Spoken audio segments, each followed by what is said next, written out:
Hello courier দাদা, তুমি কিন্তু এখন ভুলেও আমার বাড়ির সামনে পার্সেল দিতে এসো না। তুমি ঠিক 1 ঘন্টা পরে আমার বাড়ির সামনে আসো।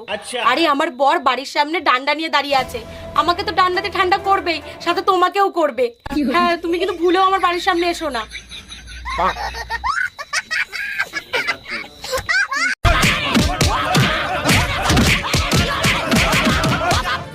ও বাবা, বাবা গো, ওরা কি আমায় মার্ডার করতে চেয়েছিল? এই শুনছো? কই তুমি? আমার ফোনটা আমার কাছে একটু দিয়ে যাও না। এই তোমার ফোনে এত নোটিফিকেশন আসে কেন? কে মেসেজ করে তোমারে? সকালে একটা ছবি পোস্ট করছিলাম, সবাই কমেন্ট করতেছে কি খাইয়া এত সুন্দর হইলি। উত্তর দিয়ে দাও, সকালে স্বামীর মাথা খাই, সারাদিন স্বামীর রক্ত খাই। শোনো বৌমা, তুমি কিন্তু আমাদের বাড়ির বৌমা না, তুমি কিন্তু আমাদের বাড়ির মেয়ে। আর শোনো, আমাকে শাশুড়ি মা না, আমাকে নিজের মা মনে করো। আর আমাকেও শ্বশুর বাবার কোনো দরকার নেই, আমাকেও নিজের বাবার মতো মনে করবে। ও বাবা, ও মা, ওই দেখো দাদা চলে এসেছে।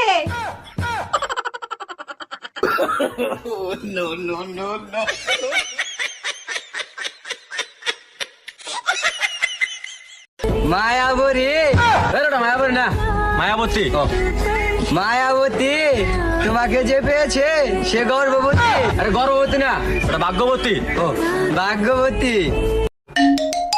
হ্যালো, হ্যালো, কেমন আছেন আপনি? যেখানে রেখে গেছো তুমি সেখানেই পড়ে আছি আমি। তারপর বলেন, আপনি বিবাহিত না অবিবাহিত? তোমাকে পাইনি তাই বিয়ে করা হয়নি। আর তোমার? বাসায় আসো, বেলনের বাড়ি খাইলেই বুঝতে পারবা।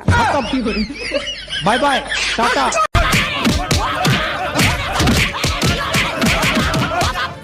ও বাবা, বাবা গো, ওরা কি আমায় মার্ডার করতে চেয়েছিল? আজ 5 বছর পর আমার স্বামী বিদেশ থেকে ঘরে ফিরবে। লালি, আরে লালি, চোখ বেঁধে রেখেছো কেন? তুমি যেদিন থেকে বাইরে গেছো আমি সেদিন থেকেই চোখ বন্ধ করে রেখেছি। তার মানে 5 বছর চোখ বন্ধ করে রেখেছো? কিন্তু কেন লালি? স্ত্রীর চোখ শুধু স্বামীকেই দেখার জন্য, এই চোখ দিয়ে অন্য পুরুষকে দেখাটা যে পাপ।